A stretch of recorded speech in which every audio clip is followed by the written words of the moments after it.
So what we have here is we have a presentation on a quick and somewhat dirty way to always know what your maximum temperature should be. And this is a freebie that you get for being a Quad A member. Yay. If you didn't get one when you were walking in the door, there is, well, Barbara's going to describe to you what it is, but it's on the table there. That's what you get for free tonight for coming and showing up. We are going to talk about understanding your limits, and it deals with temperature and weight. You know, things are definitely changing, as Bob Dylan said way back when. And for us here in Albuquerque, as Beth has said and people have alluded to, the FAA is doing a lot more oversight of us. They are looking at us here and in other parts of the country. We're not the only ones, but definitely here. So we're having a lot more oversight, and we need to up our game. Times are changing, as Peter alluded to. You know, I can't go out there and fly like I did in the late 80s when I got my license anymore. You remember these charts that you studied when you got your balloon licenses? These are the same charts that are still in the supplement to the test. Same exact things. They have not changed them since at least the 30 years I know of. They're still there. Your chart in your manual may not look like that. We're going to go through using the Albuquerque weight and temperature chart. And you might think Albuquerque developed this and made this. For you old Aerostar owners, you probably got one with a balloon someplace along the line. It was the engineers at Aerostar that really created the numbers. And we just took it, relabeled it, rewrote the instructions on it so we thought they were a little clearer. And we got permission, and we put a checklist on the back that you cannot imagine how many people spent hours arguing over before it was made. So there's virtually 5 things that you have to worry about in thinking about your balloon, right?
Their charts were even worse than this. Look at your manual and your chart. I'm not to say that you shouldn't use our wonderful calculator only, but look at your manual. Try to help somebody help you figure it out if you can't, because they're not all real clear to understand. So getting back to our cutesy little chart and how to use this, we're going to try to figure out how much weight I can carry today. I set my 60 degrees opposite my 210, and this is on the lower scale. I put ambient against envelope, and I find this weird intermediate number that's under the blue triangle. Okay, in this case, we got about a 43. Then we go and we set the 43 in the black diamond. We be sure our volume is set right, and then we can draw a line between the altitude we want to fly and the maximum amount of weight you want to take. And in this case, we got that this balloon could carry about 1,200 pounds. I had 600 pounds of system. I get to carry 600 pounds of passengers. You can go now, Don. Right, I can take Don with me. No problem. This looks really simple, but I want to tell you, when Peter and I were going to go over Pikes Peak the first time, we literally did this because we were taking our balloon, adding another tank and another 15 gallons. Oh, we got to put in oxygen. Oh, we're going to take a better aircraft radio. Oh, we need a battery for that. Oh, and let's throw the transponder in too. We had a lot more weight, and we were going to go up to 16,000, maybe 17,000. We wanted to be sure we weren't going to overtemp our balloon. So we kind of worked this problem a little back opposite of this. We started with the weight and the altitude and worked it down to be sure we wouldn't overtemp our balloon. So even those of us flying for 30 years have been known to drag this out and use it because it is so helpful. Now, some people just have spreadsheets on their computers and put this in. So one of the things we gave you on your little sheet was an example of using this system with our examples of temperature and weight. And you can see the numbers aren't really nice round numbers like you would get off of this. That's because they did it on their fancy spreadsheets on their computers. Yes, Beth? So Beth's making the comment that all of these charts and systems and everything, of course, is based on newer balloons that are flying and functioning the way they were built to fly and function. It's kind of like airplane charts. The charts are all for the new balloon to function the way it should. And as your balloon ages, it's not going to have the same amount of performance that maybe it did. And I'd also like to mention that this is for level flight only. When you decide you're going to go up at 400 feet per minute, you're going to be about 40 degrees hotter in your envelope than when you're flying level. So this is for level flight with a new balloon. So we gave you this chart. We also gave you a blank one that you could take and fill out for your balloon with your weights. And you know, if you don't like the temperatures we put there, just cross them out and make other ones. Later, we'll show you how to go online to Quad A and get all the blank ones of this you want. We'll even give you a totally blank one so you can really fill it out. So that's one part of the thing that maybe you might be asked on a ramp check. But the other one can be, oh, what is your buoyancy temperature when you take off at this elevation the day with this temperature? So the other little chart on here is a sample about buoyancy. So let's do a buoyancy calculation. We can get out our nice calculator, or you can pull out your flight manual and struggle to get through it, whatever you want to do. Now we're going to set our volume first. This is set. We know what size balloon we fly, right? We know what altitude we're taking off at, and I know who's out there that I want to fly that day. So I have my weight calculation, right? And I know how much we all love inviting our passengers out and then saying, oh, and by the way, how much do you weigh today? We've all gotten good at playing guessing games there. So we put in the volume, We align the altitude and the weight we're going to carry, and we get an intermediate number. Now our intermediate number is at the black arrow.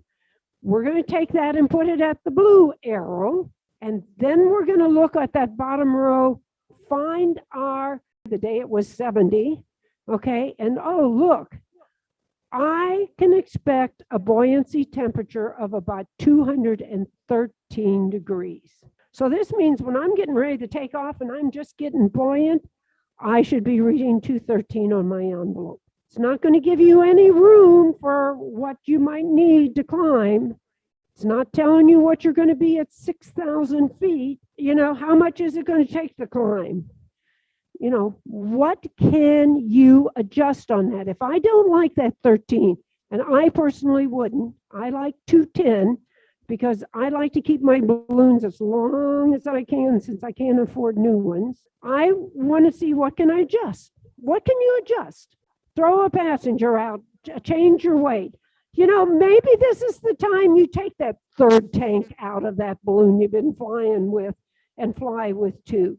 Maybe you take out the passenger. So we gave you our sample chart. We gave you a chart filled out about, here it is, field weight 600 pounds, 600 pilot passenger, 1,200 total.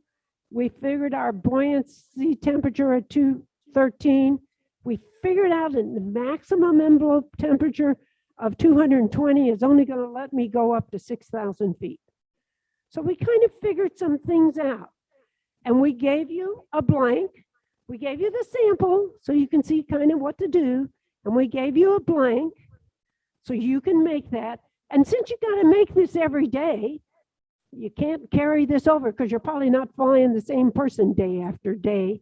And the temperature isn't quite the same day after day. So we gave you a whole chart. Go to online, Quad A, download this under education, under resources. You can get a whole sheet of these so that you can make all the examples you want to make. And you can cut them up. And after you cut them up and fill them out, we gave you a cutesy little plastic to slip them in. Go find your Fiesta lanyards. How many of these do we all own? Stick it in your Fiesta lanyard. You got it all set. You can hang it around your neck. You can hang it off of the tank in the balloon. Put it wherever you want it. But if you get that ramp check, you can have something pretty handy to show them right away. Our last slide is about ramp checks. The BFA quick release did have that article that just came out today. Remember, on you need your pilot certificate and a government issued photo ID, typically a driver's license. In the balloon, airworthiness certificate. If you only have one little viewy pocket for somebody to see some documents, be sure it's the airworthiness certificate, not the registration. And be sure your registration is current. Yeah, you pay your money every 3 years, you get the new one sent to you. Take the old one out and put the new one in. People don't tend to do that sometimes. Your flight manual. And the other thing, read your flight manual and see what is required equipment for your balloon system. If it says helmet, you better have helmets. If it says harness, it better have a harness. If it says 2 strikers, you better have 2 strikers. Gloves. Cameron manuals say you better have gloves. Not all manuals say things like that. But have whatever your manual says and know that just in case the oversight people come to check you out. Be prepared. Go home. Get your nice calculator. Figure your own numbers out. Stick it in your balloon. Stick it on you. Be ready.